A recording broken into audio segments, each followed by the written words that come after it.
The teachings of Rabbi Ephraim Sprecher, Dean of Students at Diaspora Yeshiva on Mount Zion, Jerusalem. Today we're going to speak about can halacha free on a wife that's being abused by her husband and the husband doesn't want to give her a get. Is there a way that halacha can free her even without a get? It's a big problem today, and not just in Israel, right? All over the world, these abused women are being held captive by their abusive husbands. The husband is trying to blackmail them, and they won't get a get. Is there a way that halacha can free these poor, unfortunate women even without a get? So if you take a look at the sheet in front of you, this is from the Jerusalem Post, June 6, 2018, and the case just happened last week again, with this Bezdin by Rabbi Sprecher, a guna freed from marriage by private rabbinical court after 23 years. This poor woman was being abused by her husband after 23 years. He wouldn't give her a get, even though he's sitting in jail. So this court by Rabbi Sprecher, respected Orthodox scholar, set up a private Bezdin, and he freed this woman, and since then 3 other women have been freed similarly. So let's take a look at the Jerusalem Post here. A guna freed from marriage by private rabbinical court. In groundbreaking development for divorce rights in Israel, this lady Tzvia Gordetsky, who has sought a divorce from her husband for 23 years, has been freed from a marriage by a private Orthodox rabbinical court headed by respected Orthodox Talmudist and great scholar Rabbi Daniel Sperber. The ruling could pave the way for more women to avail themselves private rabbinical courts if they believe that they have no chance of ever escaping from their failed marriage. So, how did the Bezdin find a loophole for this woman? So, if you look at the article later on, where it's underlined in yellow above that, Rabbi Sperber and 2 other Orthodox rabbis, who have declined to be named, I don't know why, argued that there is a concept in Jewish law that the marital life which ensued following their marriage was objectively unlivable and not normative. See, it's highlighted in the yellow there. And that no one would have agreed to such a marriage had they known that what? She would wind up in the garbage can, right? Wow. The rabbis also argue that the husband has a personality disorder. He's off the wall, which existed prior to the marriage, but was not disclosed to her. Rafael, you have a paper? It's important to read it inside here. Rendering the marriage a mekach ta'ut. A mekach ta'ut. What does that mean? A mekach ta'ut. She never would have married him in the first place if she would have known that what? That he's what? A maniac, right? There's another case that this Bezdin freed. A woman was abused for 9 years, and the husband refused to give her a get. So she went to this court, Rabbi Sperber's court, and he annulled the marriage. And it's a good thing he did, because she's pregnant by another man. And the problem is that if the marriage would not be annulled l'mafreya, this baby would be what? A mamzer. But Rabbi Sperber's court, not this lady, another lady, freed her, because again, that if she knew that what she's getting into, she would never agree to the marriage. So this Bezdin annulled the marriage, l'mafreya. Not only was she being abused, she would never agree to it, but one of them, the edim to the marriage, was a what? A convicted pedophile at the time of the wedding. So therefore, we know Rasha Pasol Yedut. So the whole Kiddushin never took place, because one of the witnesses was a Rasha Pasol Yedus. So the Kiddushin never took place. If the Kiddushin never took place, you don't need what? You don't need a get. So therefore, this poor woman, this other lady, was released l'mafreya retroactively. So therefore, her baby born from the second husband is not Baruch Hashem a mamzer, because if the edim were not Shomer Shabbat, the whole marriage didn't take place. Yes. If she became pregnant before she got the divorce. But we're saying that this Rabbi Sperber's court annulled the marriage, so she doesn't need a get. She was already pregnant at that point. No, only after her kiddushin was annulled by Rabbi Sperber's court, then she went with this other guy. That means that even though she didn't have a get, it's a revolutionary concept. Even though she didn't have, but we see how Rabbi Vadia Yosef addresses this issue, and Rabbi Moshe Feinstein, that Rabbi Sperber has very good sources to rely on. It's a very courageous decision to free this poor woman, because the husband would never give her a get. If you know the marriage from the beginning. It's called a mekach toas. The marriage is batal l'mafreya. How do you say that? Mafreya means what? Retroactively.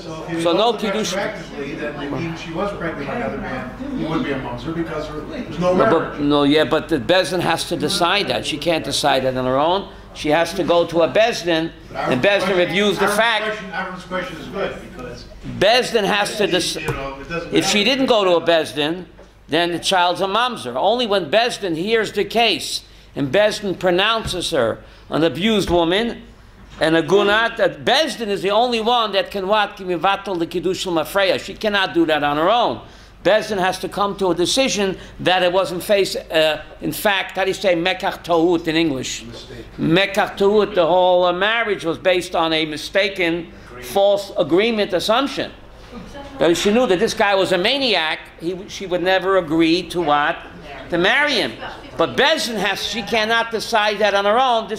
And Rabbi Sperber decided, and then she went with this other man, so therefore the child that she's carrying is not a mamzer. I have a question, Sprecher. What? Yes? But, my question was, let's say theoretically she got pregnant, and then she got from her new husband, and then she got the divorce from the old husband. The husband didn't want to give a divorce. Right, he didn't want to give a divorce. Never. So she went to Rabbi Sperber's court, this other lady. He annulled the marriage, and then she went with another man. Okay, so therefore, after the marriage was annulled, so the child is not a mamzer. Okay, right? The child is not a mamzer. Yeah, but in theory, what would happen if she, before she got her marriage annulled, if she got pregnant from her... then the child is a mamzer. So then the child is. Of course.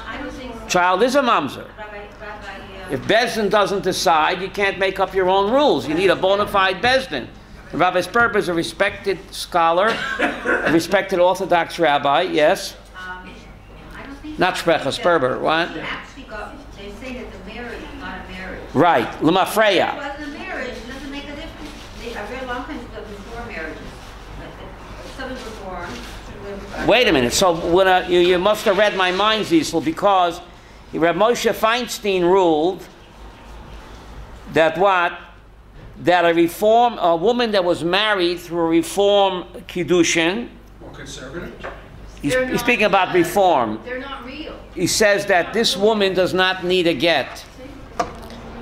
The reform rabbi married her, maybe even a conservative rabbi, but he's speaking about a reform rabbi married her. Rabbi Moshe ruled that this woman does not need a get. Why? Because no kiddushin took place in the first place.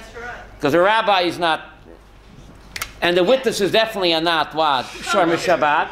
So Rabbi Moshe ruled that what? That this woman married in the reform kiddushin needs no get, and therefore if she married another man, even without a get, because reform don't believe in a get, the child is not a mamzer. Why? Because no kiddushin took place. This is Rabbi Moshe Feinstein ruled on a case. Not in this case, but in the case whether a reformed marriage woman needs a get, says she doesn't, because no kiddushin took place. If no kiddushin took place, therefore she doesn't need a get, and therefore she marries somebody else, the child is not a mamzer. That's Rabbi Moshe Feinstein's ruling. We'll see his other rulings on the other side soon, yes? Rabbi, yes? My ex and I were married in an Orthodox ceremony. Right. A Sephardic rabbi.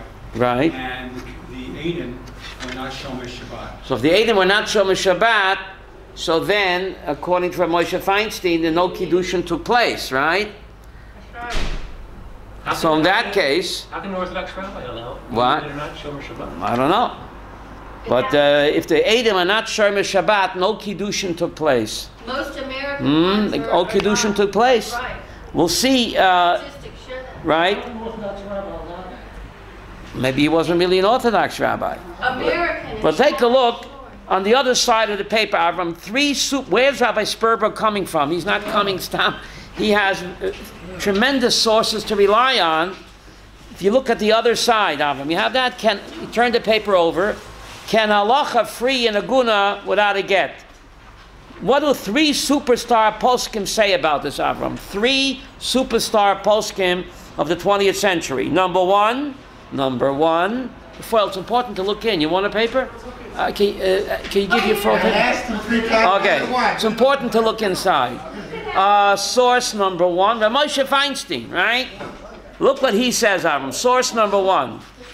Igros Moshe Even Ezer. Okay, are you ready? He is speaking about a woman that's being abused by a husband who happens to be a homosexual. Yeah. Hear this? This is an actual case. So she comes to Rabbi Moshe Feinstein and she says she never knew that her husband is a homo. That's it. And he doesn't want to give her a get. He's holding her captive, blackmail. So what does the great Rabbi Moshe Feinstein say, Avram? Source number 1. It's a mekach ta'ut. It's underlined, I think. Yeah. It's mekach ta'ut. Gambi Isha, right? This woman Nebuch is a mekach ta'ut. Shimon, he quotes the sources. Mistaber shezeh dahabal shu shoyte v'mishkav zocher. Her husband is obsessed with what? With mishkav. How do you say mishkav zocher in English? Homosexuality. Shu ha'toeva hayot. It's not. Rabbi Moshe Feinstein was not PC. Nechama. He was not PC. He says homosexuality, hu'ata'eva hayote gedola v'amos bayote. The most disgusting abomination that can exist, says Moshe Feinstein Zatzal, is what? Homosexuality. But look at the words, Avram. He doesn't mince any words. Mishkav zocha ta'eva hayote gedola v'amos bayote. The most disgusting abomination you can think of is homosexuality. This poor woman had no idea that her husband was gay. It's a terrible shanda for the whole family that she married a gay guy. She didn't know. The terrible shame for this poor woman who's being held captive by a gay husband. Imagine her humiliation that her husband prefers what? Men to her. How should she feel, right? Huvadai, what's the next word? Yehuda. Huvadai, Abraham. Kedushay ta'ut. This is the whole marriage took place. Ta'ut was a mistaken marriage. She was tricked, deceived. Uboralon. And it's clear to us, says Moshe, Sheshim Isha loy hoita mitratzis lianoshe oda menuvel umos kazeh. No woman in her right mind would ever consent to marry this lowlife, disgusting guy like that.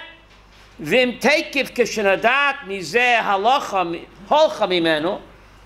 And once she found out that he's gay, she what?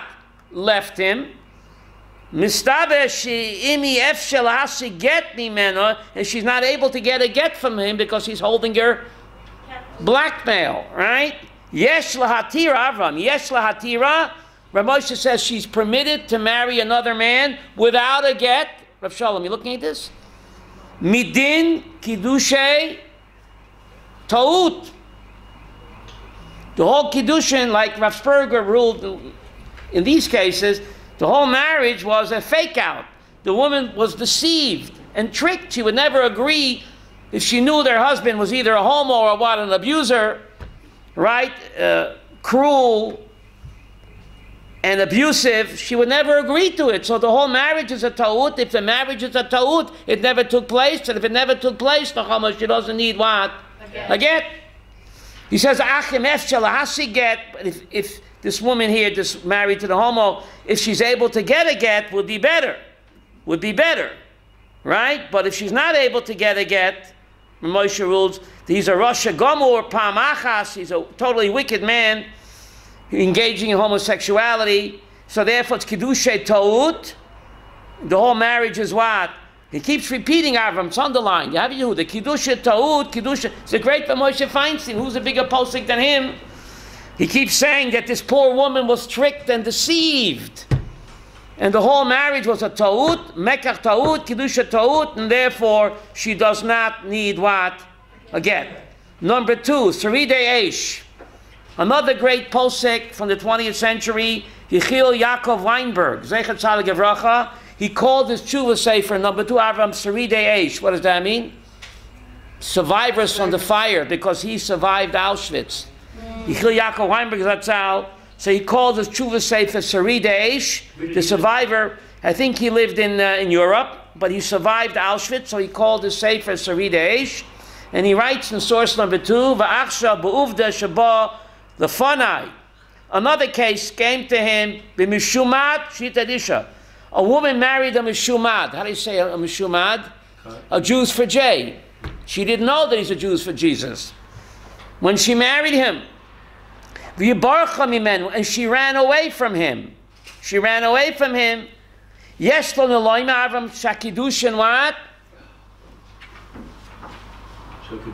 Betelim. What does betelim mean? Annulled. Mishum rifoya mekach ta'ut. Again, if she knew that her husband was a Jews for J, would she agree to marry him? No. No. So the whole Kiddushin is a Mekach Ta'ut, says the great Yechiel Yaakov Weinberg, Zechat Tzaddik Livracha. Mekach Ta'ut. Here we're not talking about a homo, we're talking about what? A Jews for J. Mishumat. Uma eine shigeba, yeah. Vanachtu. Kiddushin betelim.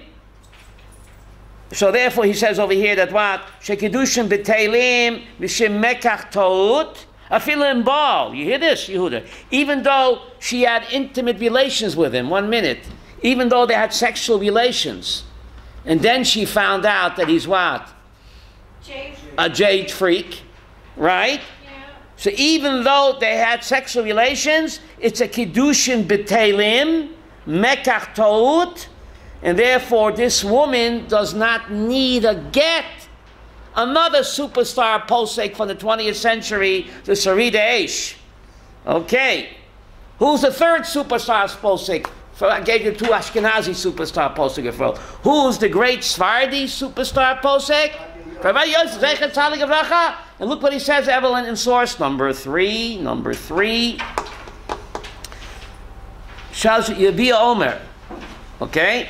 And who does he quote?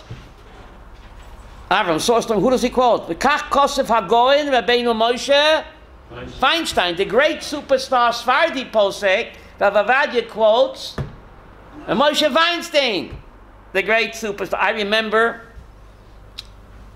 1974. Shiva Torah Das, I was a student there. Rabbi Yosef, Zechat Tzaddik Livracha, he was the chief rabbi of Israel at the time. And he came to our yeshiva on East 9th Street in Cortelia Road. Came, and he was such a handsome, striking. He came in his uniform. Is that Williamsburg or what's that? Brooklyn, Flatbush, East 9th Cortelia. You know Brooklyn a little bit? Near Coney Island there? Right, right. And the police closed the streets. And in our Besmedish, there must have been over 600 boys. So we all came out and we danced in the streets to welcome him to come in. We're all Ashkenazim, but we were so excited that he came to the yeshiva to give a shiur. I still remember what he spoke about. And he spoke in slow Hebrew, so I was able to understand. But the whole 600 boys from the Beis Medrash came out. Wow. Police closed the streets, and we danced, and we welcomed them into the Beis Medrash. In 1974, Chief Rabbi, the whole Ashkenazi world acknowledged that he was a superstar posek. So look what he says over here, and he quotes from Moshe Feinstein in source number 3. V'kach kosev hagon Rabbeinu Moshe Feinstein. V'shalu zuge igras Moshe. B'din isha. Another case. A woman nasa she'ozva et bala b'tana she'ein lo gevoras anoshim. Here's another case. Nebuchadnezzar Tzoris. He quotes Moshe Feinstein. A woman came to Moshe Feinstein. She left her husband because he is what? He's impotent. Great day. Not a homo, but he's impotent. Nebuch. He's not able to have sexual relations with her. So she comes running to Moshe Feinstein. You hear this?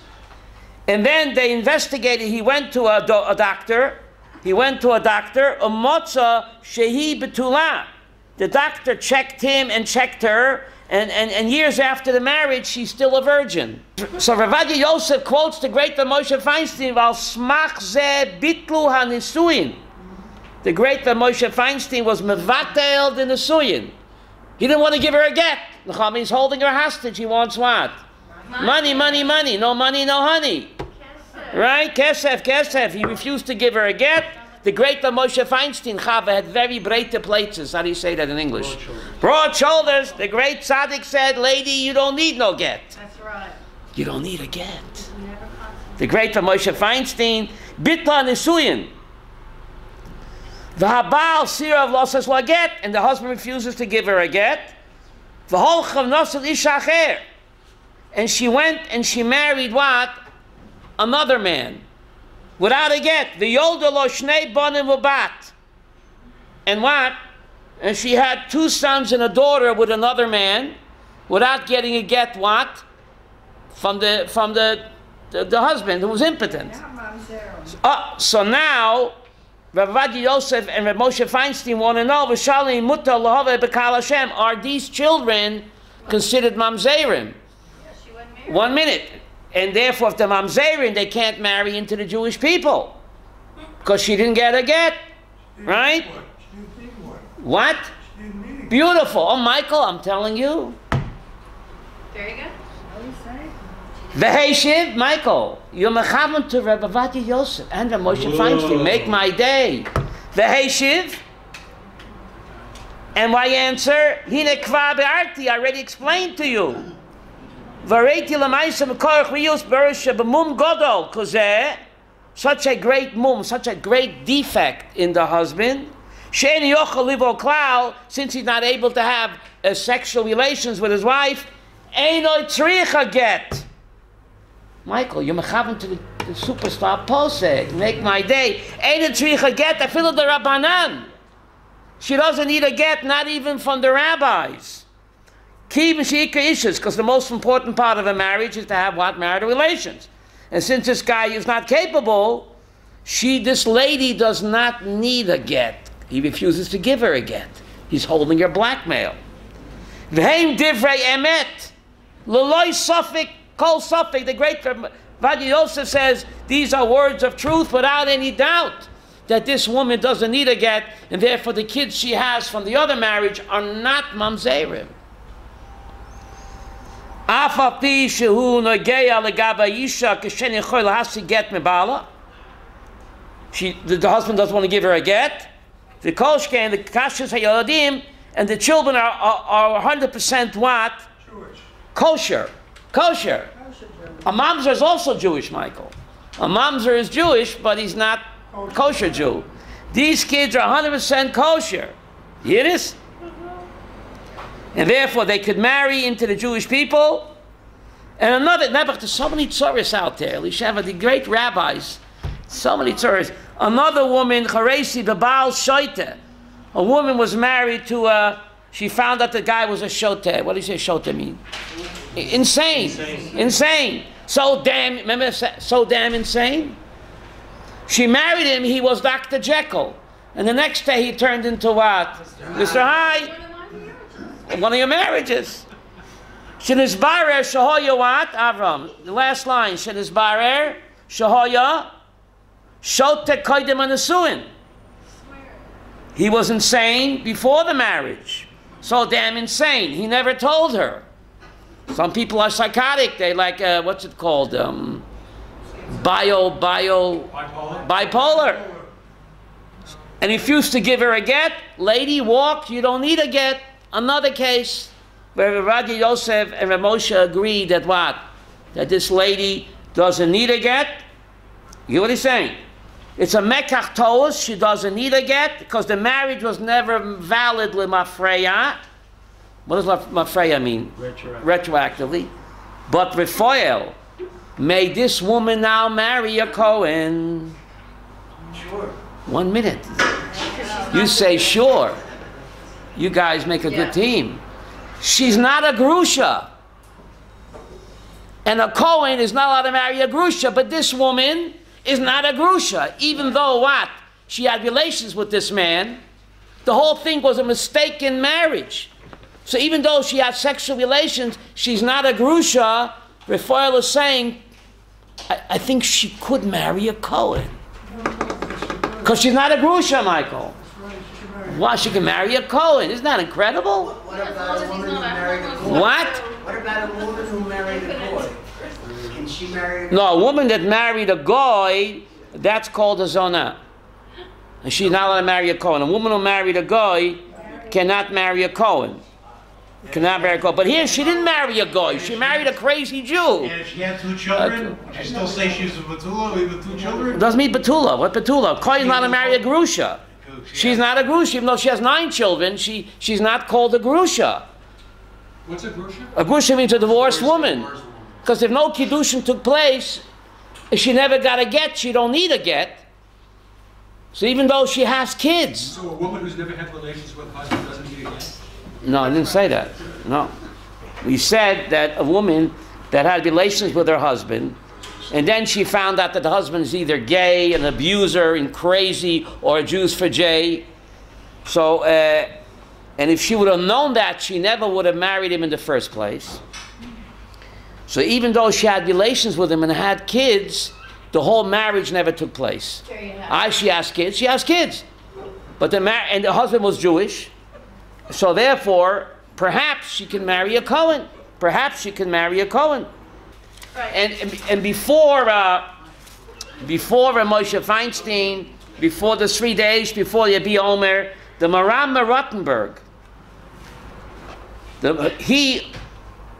in his day, the Rebbe of the Rosh, he also used the concept of mekach ta'ut, a marriage under false pretenses. Had the wife known that her husband, this is talking the 1200s, Yehuda, in the 1200s, Rambam Rottenberg, the Rebbe of the Rosh, he's the first one to go with this. He wrote a responsa to rescue an aguna by evoking the concept of mekach ta'ut, a marriage under false pretenses. Had the wife known that her husband was so cruel, she never would have married him in the first place. So Rambam Rottenberg, the Rebbe of the Rosh, ruled that this woman is what? Doesn't need a get. Therefore, the act of kiddushin is annulled l'mafreya, and therefore, kol ha-mekadesh adata don mekadesh, everyone who contracts a Jewish marriage does so with the consent and agreement of the rabbis, and the woman and the rabbis never would have agreed to this marriage if they knew that this guy was such a what? A meshugana, or a maniac, or whatever. So this is the Rambam Rottenberg in the 12th century. Rav Kiveger also released an aguna. In his day, Rav Kiveger lived when in the late 1700s in Europe, and he also came up with this mekach ta'ut. The problem is that the chief rabbinate doesn't recognize what? These courts. Why is that? The chief rabbinate, see that, Avram, the 3rd paragraph, the chief rabbinate? Yeah. Is certain to what? Yeah. To reject the validity of the divorce. But it's not a divorce. It's not a divorce. But Gorodetsky could like to remarry in a private Orthodox ceremony if she so wished. Gorodetsky was married to her husband for 9 years, and she had 4 children with him, before eventually requesting a divorce in 1995 due to his violent and abusive behavior towards her, which including beating her, listen to this, while she was pregnant. Yeah. This maniac beat her while she was pregnant so that she miscarried, and he's throwing acid in her face. You hear this, maniac? He steadfastly refused to grant a bill of divorce even after being ordered by the state rabbinical court. This led the court to eventually put him in jail, and he has been sitting in jail for the last 18 years. Rabbi, can he be tortured? 1 minute. Unmoved in his determination never to grant his wife a get. Never to grant his wife a get. Why? Why? Money. Extortion. Whatever. She had that much money? The court said, however, that there was nothing more they could do to obtain the divorce, arguing that Jewish law prohibits the annulment of a marriage by outside parties, even in extreme circumstances. Gorodetsky finally decided that she would never be free of this abusive marriage without a new perspective from a different biblical court. So she got the Center of Women's Justice, a women's right advocacy group, to convene the private rabbinical court headed by Rabbi Sprecher. He's a very great, respected scholar, Orthodox rabbi, professor at the Bar Ilan. Sprecher and two other rabbis who have declined to be named. I don't know why they declined to be named. They don't want the windows broken. Argued that there's a concept in Jewish law that the marital life which ensued the following the marriage was unlivable and unordered, and therefore she never would have agreed to such a marriage had they known that it would have ended up like this. And the rabbis argued that he had a personality disorder which existed prior to the marriage but was not disclosed to her. So the whole thing was a mekach toed, and therefore what? And therefore she doesn't need a get. There's an amazing Rambam. What does the Rambam say about this? There's an amazing Rambam. You don't have it on your sheets. But the Rambam says something amazing. Once a court decides that the husband is an abuser and he must give his wife a get, and he refuses, makenoisai, Yiddish, we take him in a back room and we beat him up until he says what? I want to give a get. The yichtaf a get, Yiddish. We take him in a back. So the Rambam is asking a question. A get that's forced is a get puzzle. So what good is taking the guy in the back room and what? And beating the daylights under him until he says, I want to divorce her, when he's only saying that because what? Doesn't want to get beaten no more. So it's a get kaful, it's a get being forced. So the Rambam is asking on himself, why is the get what? Valid. After we beat the day, what? He really wanted to give a get. Why? Why do you want to give a get? So the Rambam is saying what Rabbi is saying, right? He's saying that normally, once Bezdin rules that he must give the wife a get,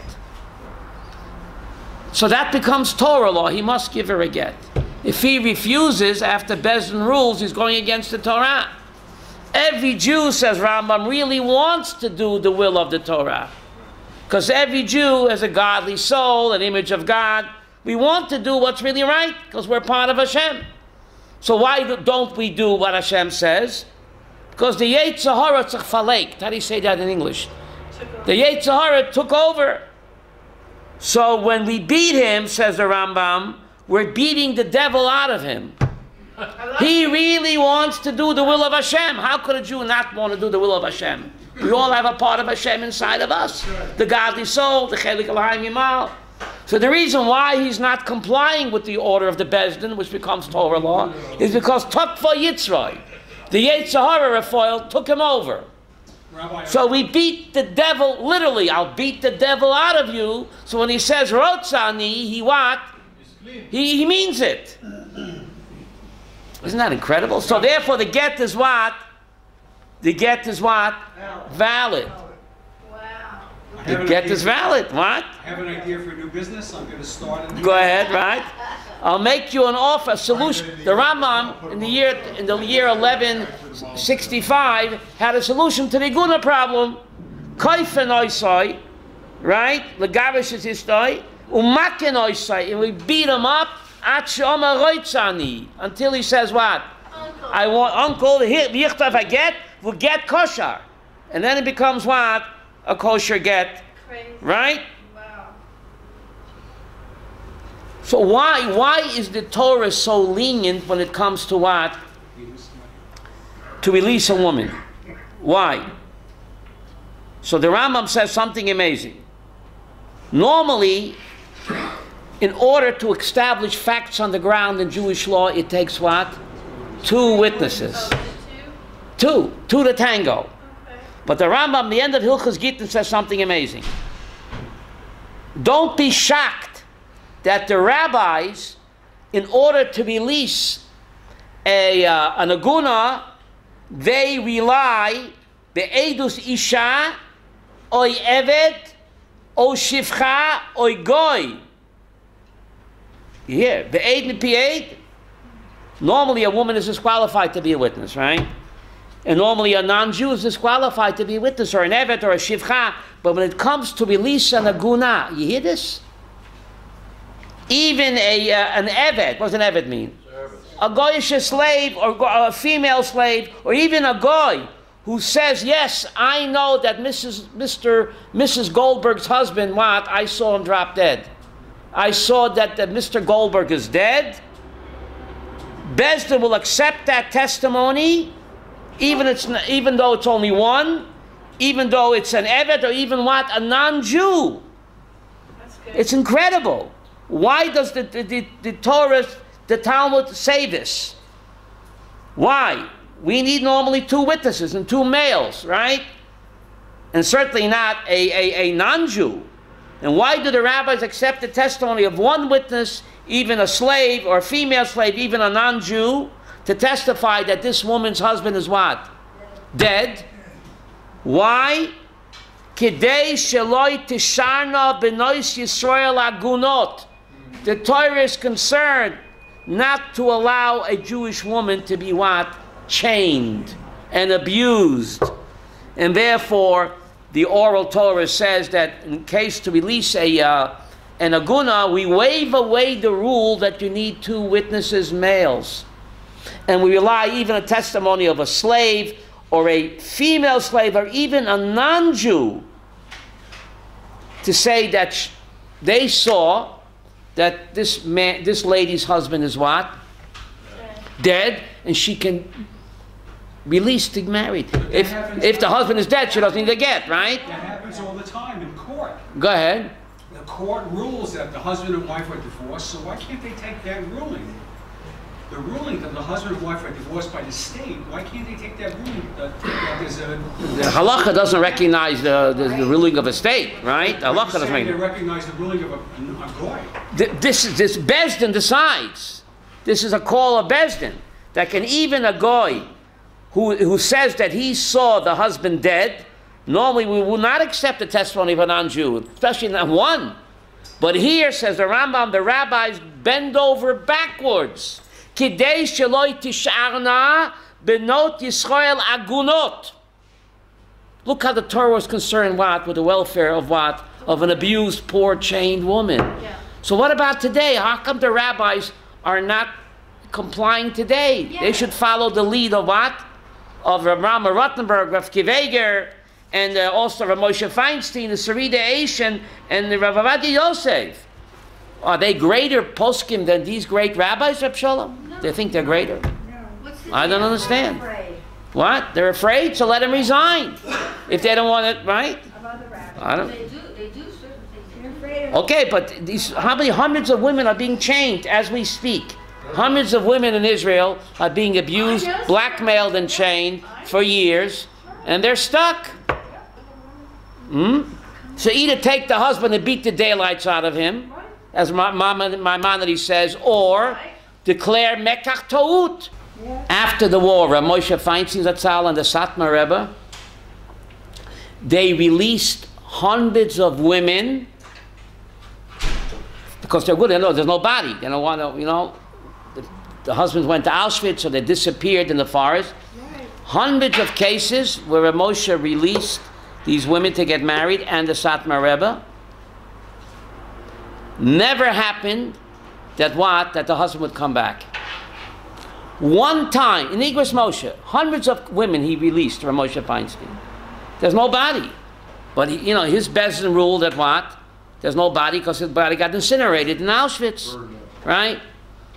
Hundreds of cases. One time, this woman comes screaming to Rav Moshe Feinstein in MTJ Yeshiva, in the middle of the year. Says, Rebbe, what did you do to me? Rebbe, what did you do to me? You umatta me to marry. I got married, and guess what? My old husband came back. You made me commit adultery, and now my kids are mamzerim. And Moshe Feinstein always had a shmeichel. Always was calm and relaxed. He's telling me he got up. He turned red and white. He said, Ligner, Ligner, Ligner. Ata shakranit, ata shakranit, ata shakranit. The Talmidim thought he was going to get a stroke. This great rabbi, sitting in front of hundreds of Talmidim, he's humiliating this woman. You're a liar, you're a liar. Till she breaks down and what? And she admits that she lied. Why? Because a few years before, she had a sichsuch, how do you say it in English? A dispute with a landlord over back rent. A few $100s in those days, a lot of money, early 50s, back rent. So she went with the landlord to Rabbi Moshe Feinstein to rule if she owes the back rent or not. Rabbi Moshe ruled against her and for the landlord. So it cost her a few $100s. So she admitted that I did this to get back at the rabbi because he ruled against me in a landlord-tenant dispute. So the Talmidim was shocked, Avram Berkowitz. Rebbe, you a Navi? Rebbe, you a Navi? How did you know that what? That this woman was what? Was lying. He says, I'm not a Navi, I'm not a son of a Navi. But I know one thing. Da malamala mimcha, says the Mishnah. If you want to know what the Bezdin Shalmala is ruling, mimcha. How do you say it in English? The Mishnah. If my Bezdin ruled that what? That he was dead. That he was dead, he was dead. There you go. There's no way he could be alive. There you go. Because da malamala, the heavenly court waits mimcha. That's right.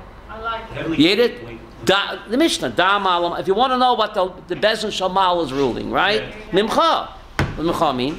The Bezdin Shalmata decide. If my Bezdin decide that she's an almana, there's no way that what?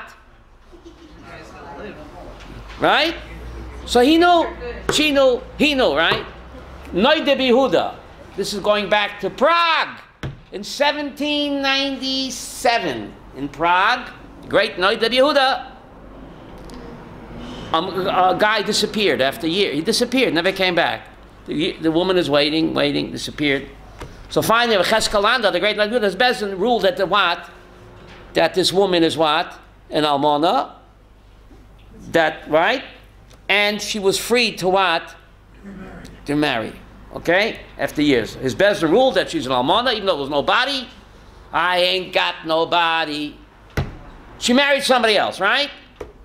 Afterwards, the husband comes back, who abandoned her years ago. And he says, what's going on? Noide Behuda told him, listen, mister, you are dead. You're dead. You must be a demon. Get the heck out of town. Get the heck out of town. If my Bezdin Cecil ruled that what? That you're dead, you must be dead. You must be a demon. Get the heck out of here. Noide Behuda writes this in Prague. What happened? He got the heck out of there. Works for me. You're dead, or I'll make sure you're dead. Get the heck out of here. Stop bothering us. The great Noide Behuda, Cheskolanda, right? Hmm? Now, this we'll end with this. This is it's just amazing. On a case, this is 1797. Now you're talking the 1500s. This is written in the Magid Meshorim. You know, Rabbi Yosef Cairo kept a diary. Remember, we want to learn it. We have it. Remind me to bring it tomorrow. Remind me, call me up. I have it. Rabbi Yosef Cairo, I have it in English. If Yosef Cairo kept a diary, a malach would come Friday night for 40 years to learn with him, Kabbalah, and then Shabbos night he would what? Write it down, and this diary is preserved and translated in English called Magid Meshorim. He had a major dispute with the Ramah. He had many disputes with the Ramah. This woman was an aguna for many years, you hear? Husband disappeared. She came to Yosef Cairo's court in Sfat. Rebbe, I'm stuck for years. Let me marry. So he said, sorry, lady, there's no body, there's no proof that your husband is dead. Maybe he's still coming back. I'm sorry, I cannot release you. Sorry. She couldn't wait no more, so she took a ship from Tzvat to Europe. How long did it take? She went to Krakow. To whom? Rabbi Moshe Israelish, the great Ramah.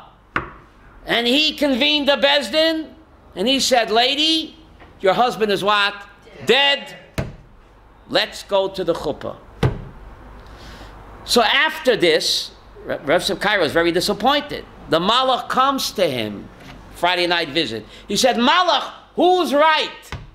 Is the husband dead? Dead or wanted, dead or alive?